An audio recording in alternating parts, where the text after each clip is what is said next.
جی السلام علیکم ورحمۃ اللہ وبرکاتہ۔ مرحبا بکم میری پہ عزیز بہنوں۔ سب سے پہلے ہم شروع کرتے ہیں اللہ کے نام سے۔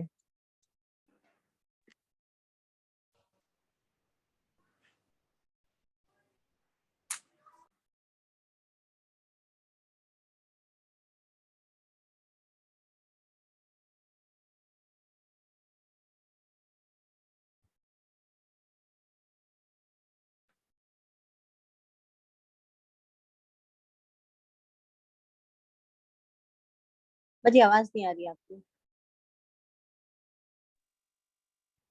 جی السلام علیکم ورحمۃ اللہ وبرکاتہ۔ تمام تعریفیں اللہ رب العزت کے لیے ہیں جس نے ہمیں پیدا کیا ہے، جس نے ہمیں ہدایت کے لیے قرآن مجید اتارا ہے، اور اللہ تعالیٰ نے اتنی ہدایت دی کہ ہم آج اس قرآن کو سمجھنے کے لیے بیٹھے ہوئے ہیں۔ اور درود و سلام ہو ہمارے نبی اشرف الانبیاء حضرت محمد مصطفیٰ صلی اللہ علیہ وسلم پر، آپ کے آل پر اور آپ کے اصحاب پر۔ آج ہماری انشاءاللہ بنی اسرائیل پوری ہو جائے گی اور سورہ کہف جو ہے وہ شروع ہوگی انشاءاللہ۔ تو اب ہم شروع کرتے ہیں باقاعدہ کلاس۔ تو سب سے پہلے میں کہوں گی کہ میں کاشا سے کہ وہ تلاوت کر لیں۔ اعوذ باللہ من الشیطان الرجیم، بسم اللہ الرحمن الرحیم۔ اقم الصلاة لدلوک الشمس الى غسق اللیل وقرآن الفجر ان قرآن الفجر كان مشهودا ومن الليل فتهجد به نافلة لك عسى أن يبعثك ربك مقاما محمودا وقل رب أدخلني مدخل صدق وأخرجني مخرج صدق واجعل لي من لدنك سلطانا نصيرا وقل جاء الحق وزهق الباطل إن الباطل كان زهوقا وننزل من القرآن ما هو شفاء ورحمة للمؤمنين ولا يزيد الظالمين إلا خسارا وإذا أنعمنا على الإنسان أعرض ونأى بجانبه وإذا مسه الشر كان يئوسا قل كل يعمل على شاكلته فربكم أعلم بمن هو أهدى سبيلا صدق اللہ العظیم۔ جزاک اللہ خیر۔ بسم اللہ الرحمن الرحیم۔ رب اشرح لی صدری ویسر لی امری واحلل عقدۃ من لسانی یفقہوا قولی یا مقلب القلوب ثبت قلبی علی دینک۔ سب سے پہلے میں یہی بات رکھنا چاہ رہی تھی کہ دیکھیے ہم لوگ جو یہاں اکٹھے ہوئے ہیں، ہمارا جو مقصد ہے وہ صرف کیا ہے؟ اللہ سے محبت اور اس قرآن کریم کو سمجھنے کی جستجو اور اس سے محبت۔ دیکھیے جب محبت ہے قرآن سے تو ہم اسے سمجھنا چاہ رہے ہیں، اسی جستجو میں آج ہم جڑے ہوئے ہیں۔ دیکھیے قرآن کریم کی جو مثال ہے وہ اس بارش کی طرح ہے کہ جیسے کہ جب ایمان نکل جاتا ہے نا، دل مردہ ہو جاتے ہیں، تو جب وہ بارش قرآن کریم کی اس دل کے اوپر پڑتی ہے تو اس کے اندر ایمان کی حلاوت پیدا ہوتی ہے۔ تو اگر دیکھیں ہم عربی میں خالی پڑھتے جائیں جب معنی سمجھ میں نہیں آتے تو وہ جو بوچھار ہے نا وہ اتنی تیزی سے نہیں پڑے گی۔ جب ہم معنوں کو سمجھ لیتے ہیں جب جو اس کا اثر ہوگا۔ اور اس میں بھی دیکھیں ہر زمین الگ سے الگ طرح زرخیز ہوتی ہے، کچھ پہ تھوڑی سی بارش ہوتی ہے اور وہ لہلانے لگتی ہے زمین، اس کے اوپر سبزہ اگاتا ہے، کچھ پہ کم، کچھ پہ اس سے کم۔ یہی دل کا حال ہے کہ جب ہم قرآن مجید کو جب سمجھنے لگتے ہیں تو ہمارا دل جتنا زرخیز ہوتا ہے نا، اسی طرح سے ہمارے اندر ایمان کی مضبوطی آتی ہے۔ کسی کو صرف ایک آیت جو ہے وہ آتی ہے کہ ہاں بھائی یہ چیز ہے، کسی کو دو، کسی کو پورا جو ہے معنی کو ہوتا ہے لا ہم تو اس پہ عمل کرنا چاہیے، یہ اتنی چیزیں ہمیں تو پتہ ہی نہیں تھا۔ یعنی کہ الگ ہر انسان کی جو کیفیت ہے نا، وہ اس کے دل پہ جو اللہ نے نرمی رکھی ہے نا، اور اس کے سیکھنے کی جو چاہ اور عمل کی جو چاہ رکھی ہے، اس کے حساب سے اس کے دل پہ اثر ہوتا ہے قرآن مجید کا۔ تو وہ ہر انسان کا ایک الگ الگ ہوتا ہے۔ دوسری چیز میں یہ بھی کہنا چاہ رہی تھی کہ ابھی میں نے ایک درس سنا تو انہوں نے بڑی پیاری بات کہی کہ قرآن جو ہے نا، جس دل کے اندر قرآن بسا ہے وہ دل جہنم کی آگ میں نہیں جل سکتا۔ تو بس اس دل کو ہمیں اس قرآن کی روشنی سے منور کرنا ہے۔ دوسری چیز ایک اور ہے کہ ابھی میں پیچھے جو میں صورتیں پڑھ رہی تھی اس میں ایک جگہ تھا کہ اللہ کی راہ میں خرچ کرنا جو ہے وہ سب سے بہترین تجارت ہے۔ اس میں صرف مال اور دولت، پیسہ سمجھتے ہیں ہم لوگ تو عام طور پہ خرچ کرنے کو، صرف پیسہ ہی نہیں ہوتا، دیکھیں ہماری صلاحیتیں، پیسا بھی ہے، پھر اس کے بعد ہماری جو جو صلاحیتیں دی ہیں اگر ہم اللہ کی راہ میں ان کو لگائیں، کسی کو اللہ نے پڑھنے کا علم دیا ہے، کسی کو اللہ نے کسی کو ہاتھوں پیروں کی طاقت دی ہے، کسی کو اللہ تعالیٰ نے بولنے کی طاقت دی ہے، یعنی کہ جو بھی صلاحیت اللہ نے دی ہیں تو دین کے کاموں میں ان کو خرچ کرنا۔ دوسری چیز کیا ہے؟ وقت تو ہر کسی کو اللہ نے دیا ہے، ٹھیک ہے، یعنی کہ وہ وقت جو ہے وہ اللہ کے کاموں میں لگانا۔ تو آج ہم یہاں پر جو بیٹھے ہیں، جو 1.5 گھنٹے ہم لوگ یہاں سنتے ہیں، تو سوچیں یہ وقت ہم نے اللہ کے ساتھ تجارت میں لگا دیا، یعنی کہ اللہ کے راہ میں خرچ کر دیا ہے وقت، اور اللہ نے کہا ہے کہ جو میرے ساتھ تجارت کرتا ہے میں اس کا بہترین بدلہ دوں گا۔ تو اسی لیے ہمیں یہ ضرور سوچنا چاہیے کہ ہمیں چاہے سیکھنے کو کم ملے لیکن کم سے کم یہ 1.5 گھنٹہ جو ہے نا یہ ہم نے اللہ کے ساتھ اللہ کے لیے مطلب لگایا ہے اس وقت کو ہم نے، تو انشاءاللہ اللہ تعالیٰ اس کا ہمیں اجر بھی دے گا، ہمیں امید رکھنی چاہیے اللہ کی ذات سے پوری۔ اب آگے ہم نے جو قرآن مجید جو ہے وہ ہم نے جہاں سے ہم نے یہ سورت میں آیتیں چھوڑی تھیں 77 پہ ہم نے ختم کیا تھا، اب جو ہم شروع کر رہے ہیں 78 سے 84 تک لیں گے، تو ہم نے یہی چھوڑا تھا کہ اللہ تعالیٰ نے کہا ہے کہ نبی کریم صلی اللہ علیہ وسلم کے لیے کہا ہے کہ آپ کو مطلب اللہ تعالیٰ دوہرے عذاب کا مدد چکھائے گا، اور کس وجہ سے کہا کہ اگر آپ مطلب اگر آپ جو ہیں وہ مشرکوں کی طرف ذرا سا بھی جھکا ہوا تو عام آدمی سے زیادہ جو ہے وہ عذاب کا مستحق۔ وہ کیوں؟ دیکھیں ایک آدمی علم والا، اسے علم ہے سب کچھ، وہ پھر بھی جان بوجھ کے گناہ کی طرف جا رہا ہے، وہ روک سکتا ہے پھر بھی نہیں روک رہا، اسے ماحول بھی مل رہا ہے عمل کرنے کا وہ تب بھی نہیں کر رہا۔ اور ایک آدمی وہ ہو ہم اپنے اوپر رکھ کے میں بتا رہی ہوں کہ ایک آدمی وہ ہو، ہم سب لوگ اس میں شامل ہیں کہ اسے ماحول بھی ملے اور علم بھی ہو تب بھی وہ عمل نہ کرے۔ ایک آدمی بیچارہ وہ اسے علم نہیں ہے، وہ غلطی سے غلط کام کرے، یا ماحول اتنا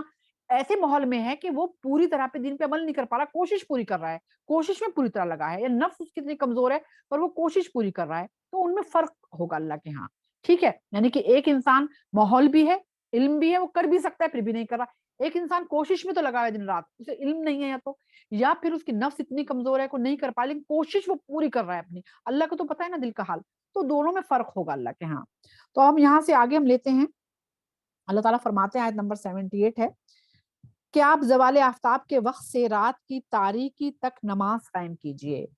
تو اب یہ کہا زوال آفتاب سے رات کی تاریکی تک، یہ نہیں کہ لگاتار نماز پڑھنے کا ذکر ہے بلکہ یہ ان 4 نمازوں کا ذکر ہے جو ظہر، کچھ مفسرین نے کہا ظہر عصر ہے، کس نے کہا مغرب عشاء، لیکن یہ چاروں نمازوں کا ذکر ہے کہ یعنی کہ دھوپ کا وقت جب تیز ہوتا ہے، جب سے ظہر ہوتی ہے اور تاریکی میں جو ہے وہ اس کی نماز ہوتی ہے آپ کا عشاء کی نماز، یعنی کہ ان 4 نمازوں کا یہاں پر ذکر ہے کہ اللہ تعالیٰ نے کہا ہے کہ ظہر عصر مغرب اور عشاء کا کہ ان کے میں نماز کو قائم کیجیے۔ اب قائم کرنے کی بات ایک ہے پڑھنا نماز کا، ایک ہے قائم کرنا۔ قائم کرنے 2 معنوں میں ہے، ایک تو یعنی کہ مردوں کے لیے خاص طور سے کہ جماعت کے ساتھ پڑھنا، قائم کرنے کے معنی سے جماعت کے ساتھ پڑھنا ہے، اور دوسری چیز قائم کرنے کی یہ ہے کہ ہم اس سے اللہ سے وعدہ کر رہے ہیں، اللہ سے وعدے کر رہے ہیں جب ہم قرآن مجید پڑھ رہے ہیں اور اللہ سے کہہ رہے ہیں اللہ میں سیدھا راستہ دکھا، ان لوگوں کا راستہ جس میں تو نے انعام کیا، تو اللہ سے دعا مانگتے ہیں اور دعا مانگنے کے بعد سلام پھرتے اس کو بھول جاتے ہیں، ہم نے کیا دعا مانگی ہے بالکل اپنی زندگی میں گم ہو جاتے ہیں، تو پھر اسے ہم نے قائم نہیں رکھا اس چیز کو، یعنی کہ جو مانگ رہے ہیں نا اسے قائم رہنا ہے اس پہ ہمیں ایک نماز سے دوسری نماز تک، تو 2 چیزیں اس میں آتی ہیں، ایک تو جماعت سے نماز پڑھنا اور دوسرا جو ہم اللہ تعالیٰ سے دعائیں کر رہے ہیں اس پہ کوشش کرنا کہ ہمیں اسے عمل کرنا ہے۔ پھر اس کے بعد ہے اور فجر کی نماز میں قرآن پڑھیے، بے شک فجر میں قرآن پڑھنے کا وقت فرشتوں کی حاضری کا وقت ہوتا ہے۔ اب دیکھیں خاص طور سے فجر کی نماز کا وقت بتایا گیا ہے کہ قرآن پڑھنے کے لیے بہترین وقت ہے، اور فجر کی نماز میں عام طور پہ یہاں ہم حرم میں بھی دیکھتے ہیں اور مسجدوں میں بھی قرآن کی جو قرات ہوتی ہے اس میں آپ کا رکعت میں وہ لمبی ہوتی ہے اور نمازوں سے، کیونکہ اس وقت قرآن پڑھنا اللہ تعالیٰ کو خاص محبوب ہے، تو اور ہم لوگوں کو بھی چاہیے کہ نماز میں فجر کے وقت جتنا اور نمازوں میں ہم صورتیں پڑھتے ہیں، فجر کے وقت جو سب سے لمبی صورتیں ہماری یاد ہوں وہ صورتیں ہم پڑھیں کیونکہ اس میں پسندیدہ ہے، اور اس کے علاوہ اگر ہم قرآن کی تلاوت جو ہم کرتے ہیں اگر ہم فجر کے بعد کریں گے وہ سب سے زیادہ پسندیدہ ہے، کیونکہ اللہ تعالیٰ نے کہا ہے کہ فرشتوں کی حاضری کا وقت ہے، اس وقت جو فرشتوں کی جو میں نے کہا بدلتی ہے باری کے 1 2 آتے ہیں تو اس میں فرشتے آتے ہیں اور انسان اس وقت قرآن مجید کی تلاوت کر رہا ہوتا ہے، نماز پڑھ رہا ہوتا ہے،